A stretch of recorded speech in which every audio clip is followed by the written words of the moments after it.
Hello नमस्कार साथियों, कैसे हैं आप सभी। उम्मीद है बहुत ही बेहतर और शानदार होंगे और अपनी तैयारी बहुत ही अच्छे तरीके से कर रहे होंगे।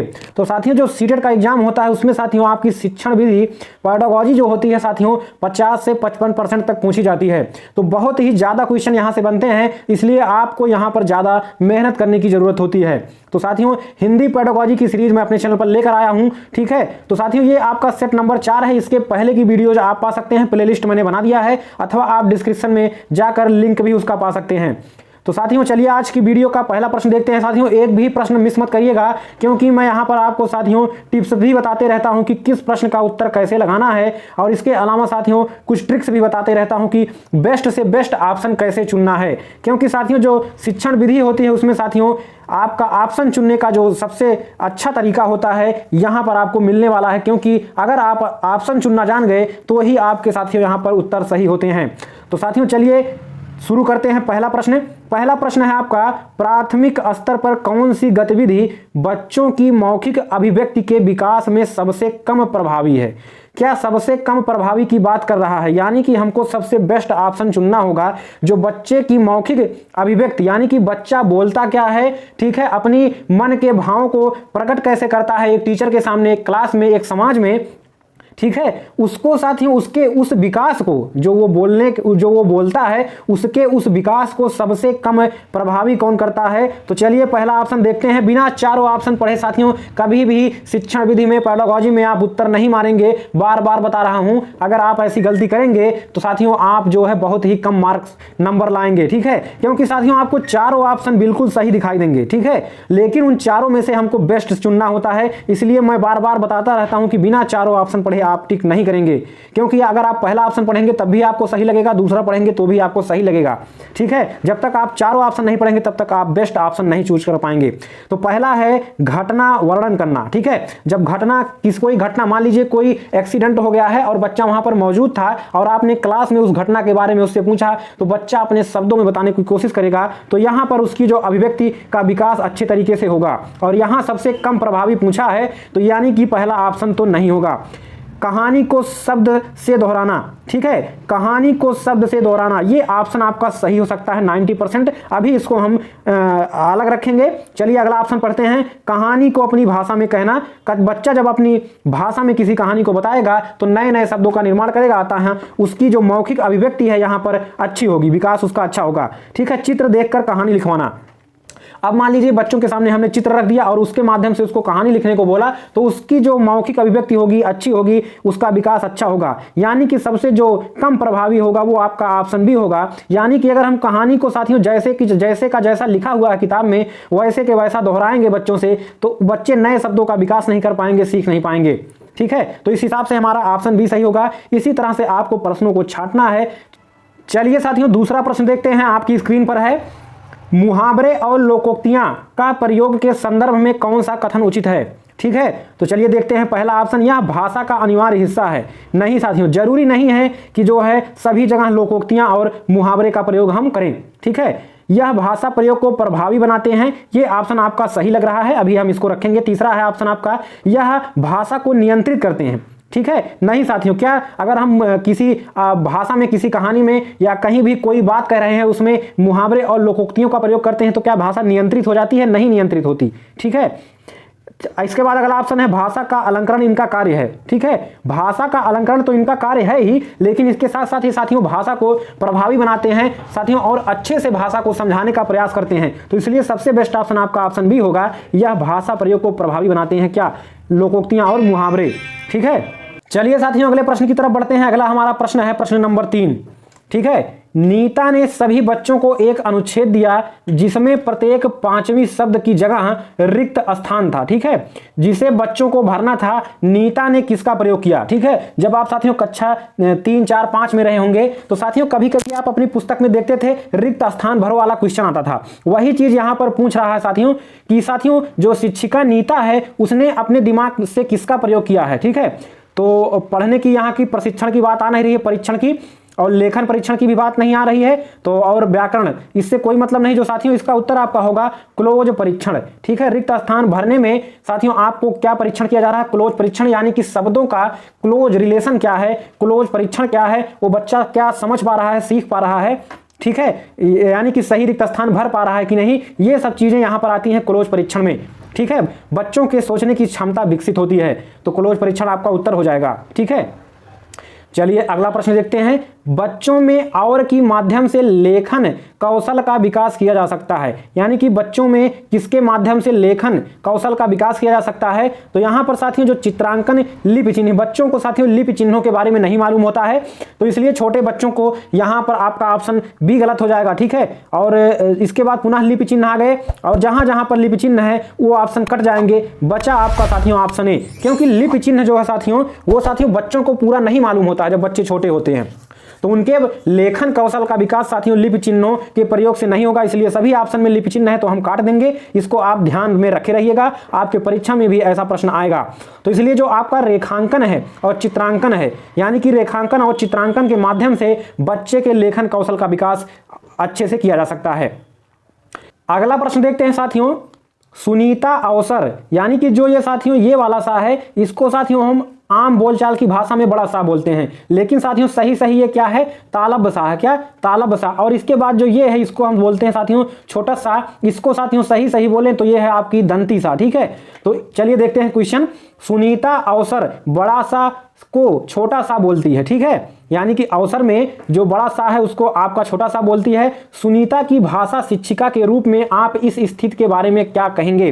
ठीक है, कहीं कहीं आप देखते होंगे साथियों लोटा शब्द का प्रयोग होता है, गमछा शब्द का प्रयोग होता है, लेकिन ये साथियों सब जगह प्रयोग नहीं होते। ये सब कहीं आप अन्य जगह पर जाकर प्रयोग करेंगे तो लोग समझ ही नहीं पाएंगे। तो ये साथियों जो ऐसा प्रभाव होता है, इस तरह का कोई भी प्रभाव होता है, वो आपका क्षेत्रीय भाषा का प्रभाव होता है, वो एक क्षेत्र विशेष में बोला जाता है। इसलिए साथियों सुनीता इसमें दोनों में भेद नहीं समझ पाती है, और साथियों बड़ा सा को छोटा सा ही जो है प्रयोग करती है।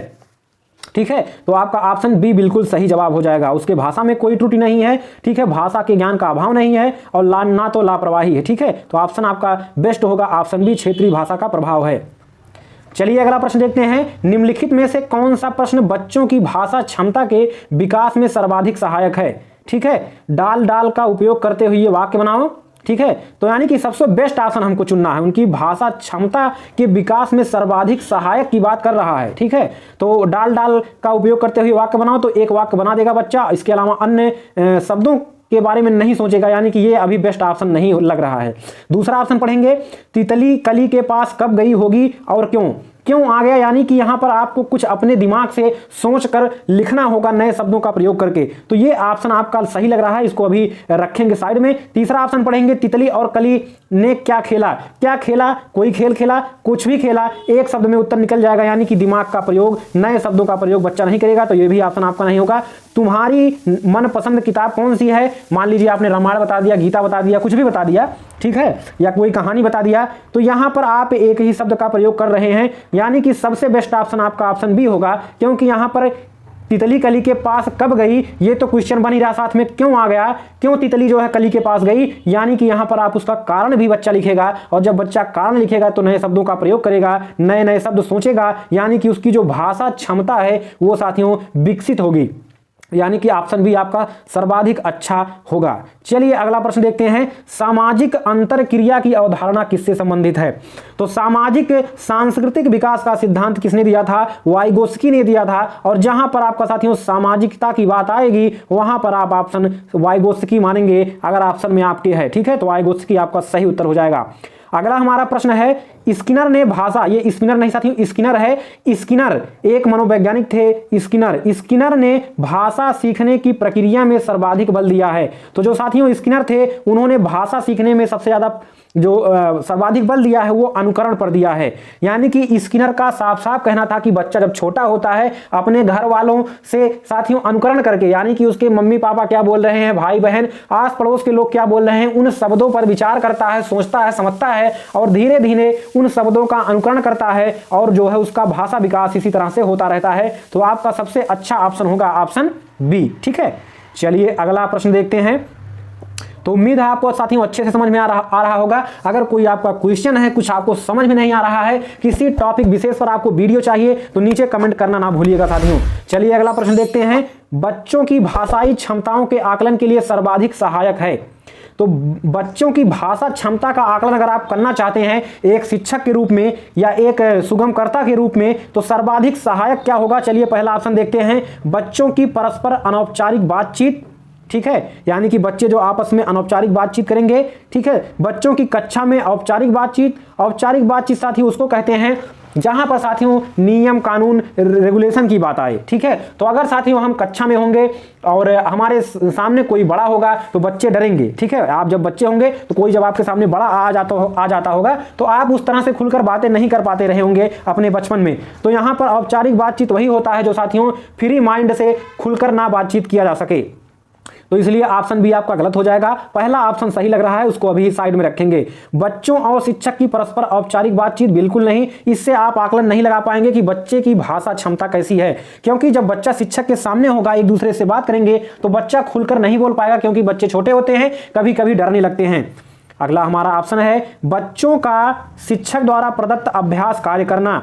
ठीक है, यानी कि बच्चे अगर शिक्षक द्वारा प्रदत्त कार्य जो है उसका अभ्यास करेंगे तो यहाँ भी उसका सर्वाधिक अच्छे तरीके से आप जो है आकलन नहीं कर पाएंगे उसकी भाषा विकास का। तो सबसे बेस्ट ऑप्शन आपका पहला हो जाएगा, क्योंकि बच्चे जब परस्पर यानी कि आपस में साथियों खुलकर अनौपचारिक रूप से बातचीत करेंगे तो सबसे अच्छे तरीके से उनकी भाषा का आकलन वहीं पर आप कर सकते हैं। ठीक है, तो आपका पहला ऑप्शन बिल्कुल सही हो जाएगा। अगला हमारा प्रश्न है, कौन सा प्रश्न कक्षा में बहुभाषिकता को पोषित करता है? ठीक है, तो बहुभाषिकता को कौन सा प्रश्न पोषित करेगा? चलिए देखते हैं। पहला ऑप्शन है आपका, एक अच्छी लगने वाली महक को क्या कहेंगे? तो एक अच्छी लगने वाली महक को साथियों यहाँ पर आपका साथियों नहीं हो पाएगा, क्योंकि एक अच्छी लगने वाली महक हो सकता है सभी बच्चे एक ही शब्द का प्रयोग कर दें वहां पर। तो यहाँ पर जो कक्षा में अन्य कई भाषा बोलने वाले बच्चे हैं उनका साथियों शब्द नहीं यहाँ पर आपको मालूम पड़ेगा। ठीक है, जैसे मान लीजिए कोई उर्दू बोलता है, कोई अंग्रेजी बोलता है, कोई साथियों हिंदी बोलता है, मराठी, सिंधी, उड़िया, मान लीजिए सभी भाषा बोलने वाले बच्चे आपकी क्लास में हैं। ठीक है, तो आपका जो साथियों सबसे बेस्ट ऑप्शन होगा उसको चुनना होगा। चलिए दूसरा ऑप्शन देखते हैं, बुरी लगने वाली महक को क्या कहेंगे? यहां भी आपका बच्चा एक ही शब्द में बोल पाएगा, एक ही उत्तर आपको दे पाएगा, इसलिए ये दोनों ऑप्शन तो आपके नहीं होंगे। अगला है, तुम्हारे घर में किस किस की महक आती है? ये भी आपका नहीं बच्चा बता पाएगा क्लियर, और सभी अन्य जो भाषी बच्चे हैं वो भी नहीं बता पाएंगे। सबसे बेस्ट जो होगा साथियों ऑप्शन डी होगा, फूलों के नाम अपनी भाषा में लिखो। ठीक है, क्योंकि यहां पर साथियों अपनी भाषा में लिखने की बात नहीं की गई है, इसलिए बच्चा डरेगा, क्लियर नहीं कर पाएगा कि हम कौन सा नाम बताएं, महक का कौन सा नाम बताएं। ठीक है, और बुरी लगने वाली महक का क्या नाम बताएं, क्योंकि बच्चा सोचेगा कि शिक्षक जिस भाषा में बात करता है बच्चा उसी में बताना चाहेगा। लेकिन जब साथियों यहां पर आ गया कि फूलों के नाम अपनी भाषा में लिखो, तो यहां पर बच्चा जो साथियों खुलकर अपनी भाषा का प्रयोग करके, ठीक है, वो जिस भाषा में अपने स्थानीय स्थान पर यानी कि जहां पर उसका घर है, जहां पर वो रहता है, जहां पर उसका जन्म हुआ है, उन भाषाओं का प्रयोग करके जब उन फूलों का नाम बताएगा तो सबसे अच्छे तरीके से बहुभाषिकता का जो पोषण होगा, ठीक है, वो आपका ऑप्शन डी में होगा। उम्मीद है आप अच्छे से समझ गए होंगे। अगला हमारा प्रश्न है, भाषा शिक्षण के चुनाव की जाने वाली शिक्षण विधि किस पर आधारित होनी चाहिए? तो भाषा शिक्षण के चुनाव की जाने वाली शिक्षण विधि किस पर आधारित होनी चाहिए? बाल केंद्रीकरण पर। ठीक है, और जहां पर साथियों बाल केंद्रीकरण यानी कि बालक के केंद्रीकरण की बात आए वो ऑप्शन आपका लगभग सही होगा। शिक्षक केंद्रीकरण की बात नहीं करेंगे, ठीक है, और प्रयोग पर बात नहीं करेंगे। तो जो ऑप्शन आपका पहला सही होगा साथियों, पहला ही ऑप्शन आपका सही हो जाएगा। ठीक है, गतिविधियों पर नहीं करेंगे। ठीक है, तो साथियों जो आपका भाषा शिक्षण के चुनाव की बात होगी वो बाल केंद्रित होगी, क्योंकि बच्चा साथियों जब छोटा होगा तो सभी भाषाओं में वो नहीं समझ पाएगा हर चीज को, इसलिए वो साथियों जो भी भाषा जानती है उसी में साथियों उसका जो है शिक्षण कार्य आरंभ करना चाहिए शिक्षक को। इसलिए बाल केंद्रीकरण पर जो है हम चुनाव करेंगे उसके भाषा शिक्षण की बालक के। तो पहला ऑप्शन आपका बिल्कुल सही हो जाएगा। अगला हमारा प्रश्न है, भाषा शिक्षण में सरल से कठिन की ओर शिक्षण करना है। क्या है साथियों? शिक्षण सिद्धांत नहीं है, शिक्षण सूत्र है साथियों। ठीक है, क्या है? शिक्षण सूत्र है, सरल से कठिन की ओर। क्योंकि अगर साथियों आप पहले कठिन कर देंगे, अगर आप कठिन से सरल की ओर करेंगे तो कठिन चीजें बच्चे नहीं समझ पाएंगे, लेकिन जो सरल चीजें हैं, जब बच्चे सरल चीजों को समझ पाएंगे तो धीरे धीरे जब उनको आप सरल से कठिन की तरफ ले जाएंगे तो वो साथियों सब चीजें समझ ले जाएंगे। ठीक है, बच्चे छोटे होते हैं, वैज्ञानिकता उनको नहीं मालूम होती, इसलिए साथियों आप वैज्ञानिकता की बात नहीं करेंगे, दार्शनिकता की बात नहीं करेंगे। ठीक है, तो आपका जो ऑप्शन सही होगा शिक्षण सूत्र होगा, ये सरल से कठिन की ओर ये जो शिक्षण होता है ये साथियों शिक्षण सूत्र होता है। चलिए अगला प्रश्न देखते हैं। बस 2 से 3 प्रश्न और बचे हैं साथियों, पूरा वीडियो देखकर जाइएगा। अगला हमारा प्रश्न है, शिक्षक द्वारा सामान्य रूप से बालक में किस भाषा कौशल का विकास किया जाता है? ठीक है, शिक्षक द्वारा सामान्य रूप से बालक में किस भाषा कौशल का विकास किया जाता है? भाषा कौशल सुनना, बोलना, लिखना, पढ़ना, सुबो पाली आपका है जो वो आपका भाषा कौशल होते हैं। ठीक है, तो इनका क्रम आप याद रख लीजिए, कभी कभी पूछा जाता है। सुबो पाली, क्या? सुबो पाली, ये आपका एक ट्रिक है। सुबो मतलब आपका पहले बच्चा सुनेगा, फिर सुनने के बाद बोलना प्रारंभ करेगा, और पाली से में जो आपका पा है, इसका मतलब बोलने के बाद पढ़ना स्टार्ट करेगा और लास्ट में लिखना प्रारंभ करेगा। तो ये कभी कभी ये आपका क्रम पूछ लिया जाता है, तो इसको आप सुबो पाली शब्द से याद कर सकते हैं। तो जो साथियों शिक्षक द्वारा सामान्य रूप से बालक में किस भाषा कौशल का विकास किया जाएगा, तो सामान्य रूप से उसके श्रवण भाषा का विकास किया जाता है। क्योंकि जब बच्चे छोटे होते हैं तो वो ज़्यादा लिख नहीं पाते हैं, ना तो ज़्यादा पढ़ पाते हैं, ना तो बोल पाते हैं। तो केवल वो ज़्यादा साथियों ज़्यादा से ज़्यादा सुनते हैं और सुनकर समझते हैं, और वहीं पर उनका जो भाषा कौशल है सबसे ज्यादा सुनने से विकसित होती है। चलिए अगला प्रश्न देखते हैं। शिक्षण कौशल को छात्रों द्वारा अधिगम उपकरण के रूप में प्रयोग किया जाता है। श्रवण कौशल को छात्रों द्वारा किसके रूप में? अधिगम उपकरण के रूप में प्रयोग किया जाता है। तो चलिए देखते हैं, पहला ऑप्शन है कहानी, कविता एवं निबंध शिक्षण संबंधी नियमों को सुनकर। ठीक है, तो नियम को सुनकर, तो ये आपका सही लग रहा है। दूसरा पढ़ते हैं, एक दूसरे को सुनाकर। ठीक है, तो आपका ये भी सही लग रहा है, एक दूसरे से बोलकर। चलिए देखते हैं कौन सा ऑप्शन आपका सही होता है। तो आपका सही हो जाएगा साथियों पहला और दूसरा ऑप्शन, यानी कि ऑप्शन चौथा सही होगा, यानी कि पहला और दूसरा दोनों ही सही हैं। ठीक है, जो श्रवण कौशल जो छात्रों द्वारा अधिगम होता है वो साथियों कैसे? कहानी, कविता और निबंध शिक्षण संबंधी नियमों को सुनकर होता है। बच्चे साथियों कहानी के माध्यम से सीखते हैं। कविता और निबंध परीक्षण जो साथियों आपको दिया जाता है कक्षा 4-5 में लिखने को, उससे साथियों उनके नियमों से साथियों बच्चे का जो अधिगम है वो साथियों अच्छे से होता है। ठीक है, और एक दूसरे को सुनाकर साथियों उनका अधिगम होता है। जैसे आप कक्षा 3-4-5 में रहेंगे तो आपको पहाड़ा पढ़वाया जाता था। ठीक है, तो वही सब चीजें यहां पर आपका है। तो पहला और ऑप्शन साथियों आपका बेस्ट होगा, और इस तरह से आपका चौथा ऑप्शन आपका सही होगा।